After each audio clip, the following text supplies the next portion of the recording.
তদন্ত কার্য পরিচালনা করাকালীন সময়ে এই মামলার আসামি সাবেক প্রধানমন্ত্রী শেখ হাসিনা বেশ কয়েকবার টেলিফোনে কথোপকথনের মাধ্যমে অথবা বিভিন্ন মাধ্যমে এই তদন্তকে বাধাগ্রস্ত করার উদ্দেশ্যে সাক্ষী এবং ভিকটিমদেরকে ভয় ভীতি প্রদর্শনের উদ্দেশ্যে বিভিন্ন সময়ে বিভিন্ন ঘৃণাত্মক বক্তব্য প্রদান করেন। সে সকল বক্তব্যের মধ্যে 227 জনকে হত্যার হুমকি, মামলার তদন্তকারী কর্মকর্তাকে হুমকি, যারা মামলা করছে তাদের বাড়িঘর পুড়িয়ে দেওয়া, এ জাতীয় কথাবার্তাও উনি বলেন। সেই সকল বিষয়ে প্রসিকিউশনের পক্ষ থেকে আন্তর্জাতিক অপরাধ ট্রাইব্যুনালে একটি আদালত অবমাননার অভিযোগের আবেদন করা হয়। উক্ত আবেদনের প্রেক্ষিতে মাননীয় ট্রাইব্যুনাল অভিযুক্ত শেখ হাসিনা এবং অভিযুক্ত শাকিল আকন্দ বুলবুল এই দুজনের বিরুদ্ধে একটি আদালত অবমাননার নোটিশ ইস্যু করে। উক্ত নোটিশ মূলে গতকালকে ট্রাইব্যুনালে তাদের হাজির হওয়ার দিন ধার্য ছিল। তারা দুজনের কেউই ট্রাইব্যুনালে হাজির হয়নি। তবে তাদেরকে অধিকতর স্বচ্ছ বিচারের স্বার্থে পুনরায় আরেকবার সুযোগ প্রদান করেছেন ট্রাইব্যুনাল।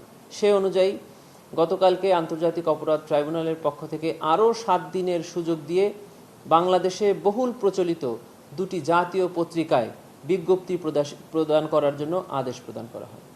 তার প্রেক্ষিতে আজকে বাংলাদেশে বহুল প্রচলিত 2টি জাতীয় পত্রিকা, একটি বাংলা এবং একটি ইংরেজি পত্রিকায় অভিযুক্ত সাবেক প্রধানমন্ত্রী শেখ হাসিনা এবং অভিযুক্ত শাকিল আকন্দ বুলবুলকে আগামী 3 জুন 2025 তারিখে ট্রাইব্যুনালে হাজির হওয়ার জন্য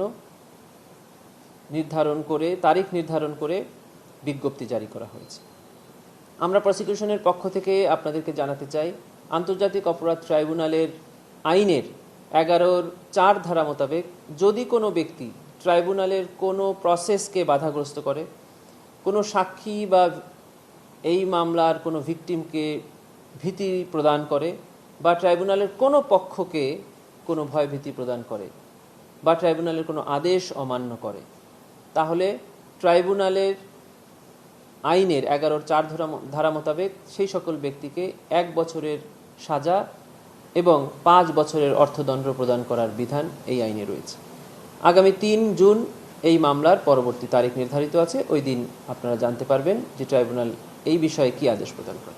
আদালত অবমাননার যে অভিযোগ ট্রাইব্যুনালে দাখিল হয়েছিল, সেই মর্মে ট্রাইব্যুনাল পক্ষ থেকে 2 জন অভিযুক্ত শেখ হাসিনা এবং শাকিল আকন্দ বুলবুল তাদের বিরুদ্ধে যে নোটিশ জারি হয়েছে, তারা যদি নির্ধারিত তারিখে ট্রাইব্যুনালে হাজির না হয় বা কোনো বক্তব্য প্রদান না করে, অথবা তাদের প্রদেয় বক্তব্য ট্রাইব্যুনালের কাছে স্যাটিসফ্যাক্টরি না হয়, তবে ট্রাইব্যুনালের আইনের 11(4) ধারা মোতাবেক তাদেরকে 1 বছরের সাজা এবং 5,000 টাকা জরিমানা প্রদানের বিধান এই আইনে আছে।